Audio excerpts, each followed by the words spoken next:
Hello students. और क्या हाल चाल है आपके। उम्मीद करता हूँ आप लोग बहुत अच्छे होंगे। आज हम लोग देखिए 2B का अगला क्वेश्चन पढ़ने वाले हैं, अपना दूसरा टाइप। हम लोगों ने अभी तक 2B का पहला टाइप खत्म किया था, एक छोटा सा क्वेश्चन था जो इसके पिछले वीडियो में था। ठीक है, आज हम लोग इसका सबसे महत्वपूर्ण प्रश्न पढ़ेंगे जो पेपर में ज्यादातर पूछा जाता है, वो क्वेश्चन आज पढ़ेंगे। तो उसको पढ़ने से पहले एक छोटा सा बात है, मैं आपको थोड़ा सा बेसिक इसका बताना चाहता हूँ, ध्यान से समझिएगा ना। देखिए, द्विघात बहुपद का मानक रूप, कहने का मतलब है कि जो द्विघात बहुपद होता है वो किस रूप का होता है। तो आप ध्यान से इसको याद कर लीजिए बात को कि द्विघात बहुपद जो होता है वो ax² plus bx plus c के रूप का होता है, और जहां पे a b तथा c अचर राशियां हैं। अचर राशि का मतलब होता है कोई भी गिनती का नंबर, जैसे 1 2 3 4 5 कुछ भी हो सकता है। ठीक है, a b c की जगह पर। अच्छा, अगर मैं एग्जाम्पल बताऊं तो एग्जाम्पल के लिए अगर मैं आपको बताऊं तो क्या हो सकता है, जैसे देखिए, जैसे मान लीजिए कि हमने a की जगह पे 5 रख दिया, b की जगह पे 4 रख दिया और c की जगह पे 2 रख दिया, तो ये बन गया आपका द्विघात बहुपद। क्लियर है बात। इसी तरह से आप बदल सकते हैं, 6x² प्लस 2x प्लस 4। ठीक है, तो इस तरह से हमारा जो द्विघात बहुपद होता है ऐसे रूप का होता है। ये था इसका बेसिक बात। और एक बात और याद रखिएगा, क्या कि अगर इसके ऊपर 2 घात है तो 2 द्विघात कहा जाता है। जितना घात रहता है उसमें उतने ही शून्यक निकलते हैं। शून्यक का मतलब x का मान। जैसे इसमें देखिए x का 2 घात है ना, तो इसमें x का कितने मान होंगे, 2 मान होंगे। ठीक है, इसमें भी देखिए x का 2 घात है, तो इसमें x के कितने मान निकलेंगे, 2 मान। उन्हीं मानों को हम शून्यक बोलते हैं। ठीक है ना। चलिए, तो अब इसका हम लोग देखते हैं सवाल कि किस तरह से किया जाता है। लेकिन एक छोटा सा बात और, क्या इसका फार्मूला, जैसे इसमें 2 घात है तो इसके कितने मान होंगे, 2 मान। तो हम मान लेते हैं कि वो 2 मान यानी 2 शून्यक कौन कौन से हैं, इसके शून्यक लिख लेंगे। यदि ax² plus bx plus c के 2 शून्यक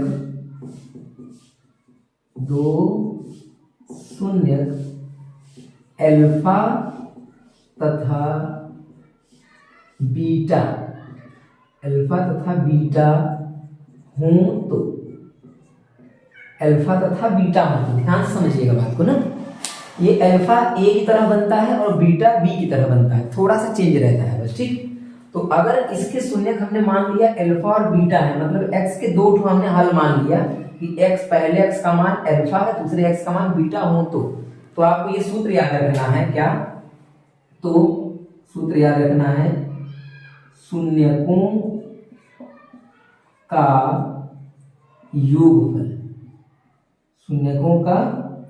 योगफल बराबर सूत्र होता है। शून्यकों का योगफल मतलब पहला शून्यक अल्फा, दूसरा शून्यक आपका कौन सा है, बीटा। इसका योगफल क्या होता है, सूत्र होता है -x का गुणांक बटे में x² का गुणांक। ठीक है, आपको हिंदी वाला याद नहीं रखना है वैसे उतना, मैं आपको अभी बता देता हूं कि इसको संकेत में कैसे लिखते हैं। ठीक है, देखिए, तो शून्यकों का योगफल मतलब ये पहला शून्य, दूसरा शून्य, और योगफल का मतलब होता है जोड़। तो हम जोड़ लेंगे अल्फा प्लस बीटा। इन दोनों का जोड़ कितना होता है, इन दोनों का जोड़ होता है -x का गुणांक। तो बताइए x का गुणांक क्या है, b है क्या, माइनस लगाइए, x का गुणांक क्या है, b। x के गुणांक का मतलब होता है कि x के बगल में क्या लिखा है, तो x के बगल में क्या लिखा है, जो गुणा के साथ में है, b। अच्छा, x² का गुणांक क्या है, तो x² का गुणांक क्या है, a। तो ये आपका पहला फार्मूला बन गया। ठीक है, आपको यही याद रखना है कि अल्फा प्लस बीटा बराबर क्या होता है, -b/a होता है। क्लियर, पहला फार्मूला। चलिए, दूसरा समझिएगा, दूसरा सूत्र क्या होता है। दूसरा आपका फार्मूला जो होता है वो ये होता है कि शून्यकों का, जैसे हमने यहाँ योगफल पढ़ा ना, वैसे ही शून्यकों का गुणनफल होता है। शून्यकों का गुणनफल गुणनफल। शून्यकों का गुणनफल बराबर होता है अचर पद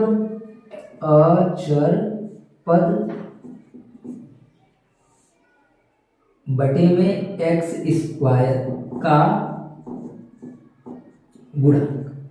ठीक है, इसको संकेत में लिखते हैं तो क्या लिखा जाएगा, देखिए अल्फा इंटू बीटा बराबर में अचर पद क्या होता है, ये जो लास्ट वाला होता है ना इसको अचर पद बोलते हैं, क्योंकि इसमें कोई x नहीं है इसलिए अचर पद बोलते हैं। ठीक है, तो c और बटे में एक्स स्क्वायर का गुणांक मतलब एक्स स्क्वायर के बगल में क्या है a। तो ये हो गया आपका दूसरा पद। आपको तो बस केवल सिंपल इतना याद रखना है, केवल सिंपल इतना याद रखना है कि अल्फा प्लस बीटा बराबर माइनस बी बटा ए होता है और अल्फा इंटू बीटा बराबर सी बटा ए होता है। बहुत ही बेसिक बात है, आपको पता होना ही चाहिए। ठीक है ना। अच्छा, एक बात ये ध्यान दीजिएगा, क्या ये जो b है हमेशा x के बगल में मिलता है, मतलब x का गुणांक है, और जो आपका a है वो हमेशा कहाँ मिलता है, x स्क्वायर के बगल में, और जो लास्ट में बचता है वो क्या होता है आपका c।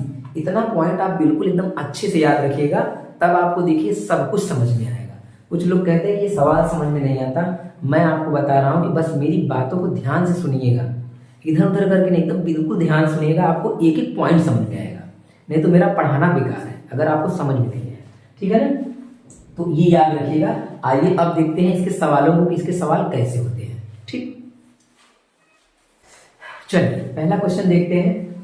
हम लोग देखते हैं कि पहले का पहला टाइप नंबर 2 में आपको 1, 2, 7, 8, 13 और 14 इतने सवाल जो है वो सेम तरह के हैं, एक ही जैसे करने हैं। अच्छा, क्वेश्चन में क्या बोला है, मैं क्वेश्चन पढ़ता हूँ, सुनिए ध्यान से। इस क्वेश्चन में बोला है कि निम्नलिखित द्विघात बहुपद के शून्य ज्ञात कीजिए और शून्यकों के बीच उनके गुणांकों के संबंध की सत्यता की जांच कीजिए। मतलब दो बात करना है आपको, दो काम करना है। क्या करना है, पहला तो आपको शून्यक निकालना है और दूसरा क्या करना है आपको, संबंध के सत्यता की जांच। ठीक है ना, दो क्वेश्चन है इसमें। तो सबसे पहले हम ये देखते हैं कि इसका शून्यक कैसे निकाला जाता है। अच्छा, एक बात और ये ध्यान दीजिएगा, जितने लोगों को गुणनखंड नहीं आता ना उन सबको ये क्वेश्चन थोड़ा हार्ड लगने वाला है तो बहुत ईजी। जिसको गुणनखंड नहीं आएगा उसको कठिन लगेगा। ठीक है, देखिए मैं कोशिश करता हूँ किसी में आपको इसको सिखाता हूँ गुणनखंड करने का भी तरीका, समझिएगा। देखिए, जब कभी ऐसा सवाल हो तो इसका सबसे पहला काम है गुणनखंड करना पड़ता है शून्य निकालने के लिए। तो हम सोचते क्या है, हम ये सोचते हैं कि ऐसा कोई दो नंबर सोचिए जिसका गुणा करें तो क्या आ जाए, 8 आ जाए। आप कोई दो नंबर सोचिए जिसका गुणा 8 आ जाए, तो आप कहेंगे सर 4 दूनी 8 होता है, 4 और 2 ले लें, बिल्कुल ले सकते हैं। ठीक है ना, गुणा करें 2 8 आ जाए। आप कहेंगे कि 8 एकम 8 होता है, 8 और 1 ये भी हो सकता है, बिल्कुल हो सकता है। ठीक, लेकिन आपको एक कंडीशन और फॉलो करना है, क्या कि घटाने पे कितना लाना है आपका, 2 आना चाहिए। जब यहाँ माइनस रहेगा तो आपको घटाने पे कितना लाना है, 2 लाना है, और गुणा करने पे कितना लाना है, 8। तो तब आपके दिमाग में आएगा कि 4 दूनी 8 ले लिया जाए और 4 में से 2 घटता है तो आ भी जाता है, मतलब ये वाला हमारा क्या होगा, राइट जुड़ा होगा, राइट पेयर होगा हमारा। समझ में आ गई ये बात, आपको ये बात याद रखना है। ठीक है ना, सबसे पहला गुणा करने पे कितना लाना है, 8, और घटाने पे कितना लाना है, 2। 2 नंबर आपको ऐसा सोचना है। तो हमको समझ में आ गया कि एक 4 है और एक 2 है। ठीक है, चलिए तो इसको किया जाए गुणनखंड। तो एक्स स्क्वायर को कुछ नहीं करना है, माइनस लगाइए आप, ये वाला 2 को हम तोड़ देंगे 4 माइनस 2 में। 2 को हम किस में तोड़ेंगे, जो हमने सोचा है नंबर, जो हमने निकाला है ये हमने तोड़ दिया। हमेशा बीच वाले को ही तोड़ा जाता है गुणनखंड में। ठीक है ना, एक्स स्क्वायर माइनस का अब क्या होगा कि जो ब्रैकेट है ना इसको हटाना पड़ता है, कोष्ठक को हटाना पड़ता है। जब इस कोष्ठक को हटाएंगे तो x का गुणा इधर होगा 4 में, तो कितना आ जाएगा, 4x। और ध्यान दीजिएगा इधर से माइनस का भी गुणा होता है, तो जब माइनस का माइनस में गुणा होगा तो वो क्या बन जाएगा, प्लस। बहुत बच्चे यहाँ पे जरूर मिस्टेक कर देते हैं, वो लोग माइनस और माइनस प्लस नहीं करते, यहाँ से मिस्टेक हो जाता है उनका क्वेश्चन। ठीक है, चलिए x का गुणा 2 में होगा, कितना आ जाएगा, 2x माइनस 8। ये रहा आपका, मतलब ब्रैकेट हटा दिया हमने। पहला इसको तोड़ना है, दूसरा इसको ब्रैकेट हटाना है। अब इसके बाद देखिए, अब कॉमन लेना है। कैसे कॉमन लेना है आपको, इन दोनों पदों में क्या कॉमन है और इन दोनों पदों में क्या कॉमन है, आपको कॉमन निकालना है। कॉमन मतलब उभयनिष्ठ। ठीक है, देखिए तो आप कहेंगे दोनों में x मिल रहा है, तो दोनों में से हम क्या निकाल लेते हैं, x निकाल लेते हैं। जब आप यहां से एक तो x निकाल लेंगे तो अंदर क्या बचेगा, एक x बच जाएगा। जब यहां से x निकाल लेंगे तो क्या बचेगा आपका -4, क्योंकि x हमने निकाल लिया है बाहर। इसको बोलते हैं कॉमन निकालना, ठीक है ना, समझिए। अब यहाँ प्लस है तो प्लस लिखेंगे, माइनस है तो माइनस, जो रहेगा वही आपको लिखना पड़ेगा, ठीक है ना, ये बात याद रखिए, ये वाला चीज। अब देखेंगे यहाँ 2 है तो क्या यहाँ भी 2 है, क्योंकि 2 के पहाड़ा भी दोनों आता है, इसका मतलब इसमें 2 कॉमन है। क्या कॉमन है, 2 कॉमन है। तो 2 निकाल लेंगे तो 2 से 2 कट गया तो बचा क्या आपका x बचा, और 2 से 8 कितनी बार में कटेगा, 4 बार।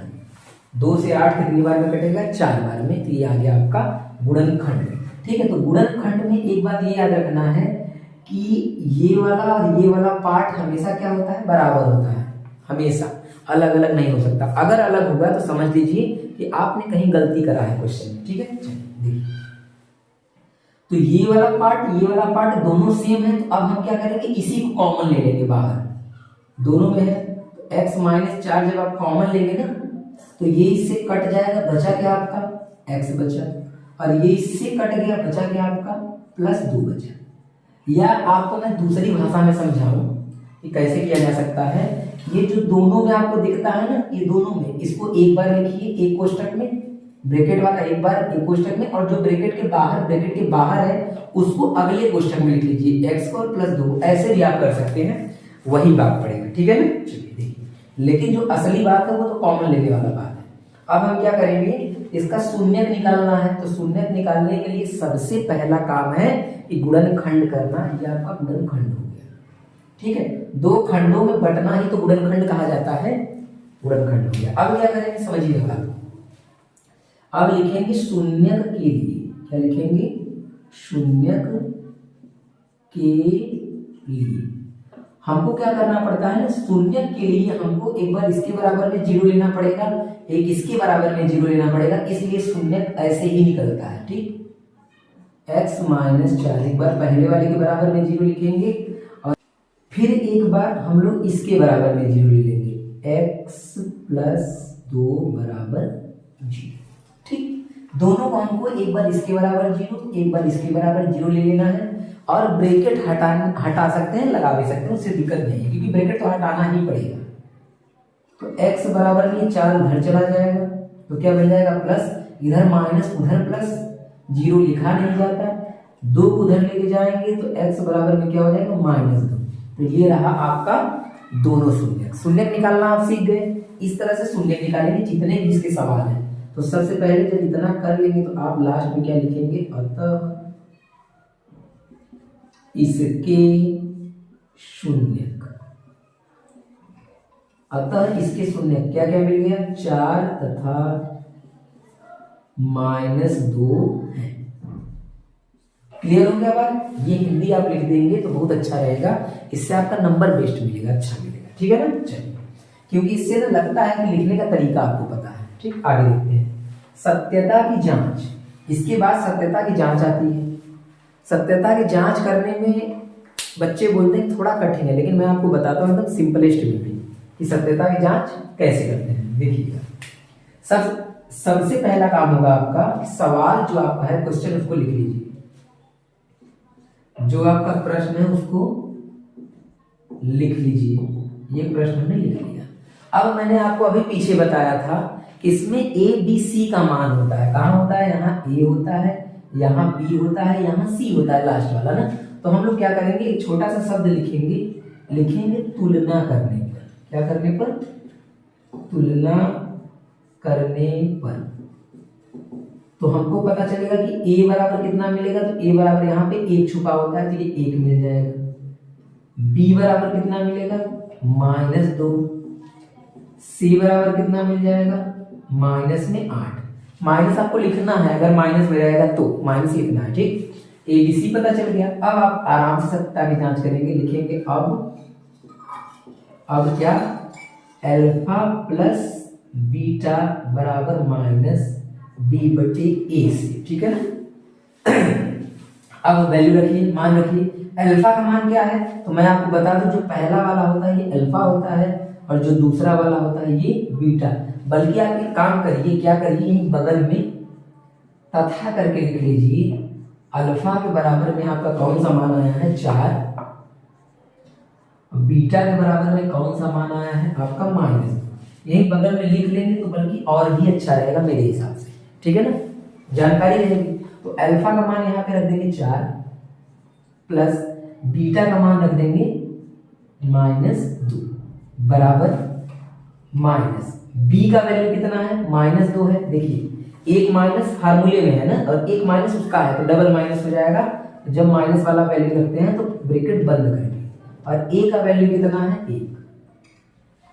जब भी आप माइनस वाला कोई मान रखा करिए तो उसको हमेशा ब्रैकेट में बंद करके रखिए, ठीक है। चलिए आगे देखते हैं, माइनस और प्लस क्या हो जाएगा -2 बराबर माइनस और प्लस क्या हो जाएगा माइनस, ठीक, और माइनस माइनस क्या हो जाएगा प्लस बटे में ए, माइनस माइनस प्लस, प्लस लिखा नहीं जाता, इसको घटाइए तो ये आ जाएगा 2 बराबर में 2।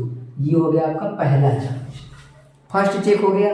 दूसरा वाला ये चेक करते हैं साइड में, ठीक है ना। देखिए लिखेंगे अल्फा इंटू बीटा बराबर में सी बटा ए। ये दोनों फार्मूला आपको याद करना है जो मैंने पीछे भी बताया, ठीक है। तो अल्फा का वैल्यू कितना है 4, बीटा का वैल्यू कितना है -2 बराबर में सी का वैल्यू कितना है, सी का -8 है, और ए का वैल्यू कितना है 1 है। क्लियर। आगे देखिए 4 दूनी 8, माइनस में 8 आएगा क्योंकि यहाँ माइनस है अकेले, और यहाँ प्लस, प्लस माइनस माइनस होता है, ठीक। एक हटा देंगे, ये भी लिखा नहीं जाता 8। ये भी बराबर आ गया, ये भी बराबर आ गया, तो आपके सत्यता की जांच होगी कंप्लीट, ठीक है ना। तो इतना आपको करने आना चाहिए। अगर ये समझ में आपको आ गया है तो अगला क्वेश्चन मैं आपको दे देता हूं, आप उसको घर पे ट्राई करिएगा। बाकी मैं इसका अगला जो टाइप है उसको मैं कल बताऊंगा आपको, ठीक है ना। आज की वीडियो में इतना ही, नहीं तो वीडियो थोड़ा सा लंबा हो जाएगा। इसको अगर आपको समझ में ना आया हो तो मुझे कमेंट में जरूर बताइएगा, और एक बार इसको फिर से देखिएगा, तब मुझे बताइएगा कि आपको समझ में आया कि नहीं है, ठीक है ना। अगला वाला क्लास हम लोग का कल चलेगा। बहुत बहुत धन्यवाद वीडियो देखने के लिए। आइए मैं आपको होमवर्क दे देता हूँ, ठीक।